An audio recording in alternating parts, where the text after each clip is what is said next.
असल जंग के नज़ारे की करने तैबा का नज़ारा काफ़ी है।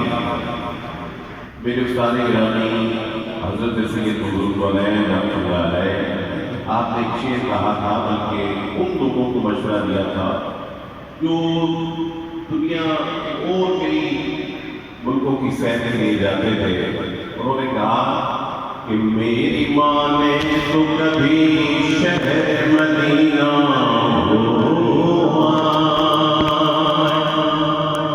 मेरी माँ ने कभी शहर मदीना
मैनू लोड़ ना होर तबीबा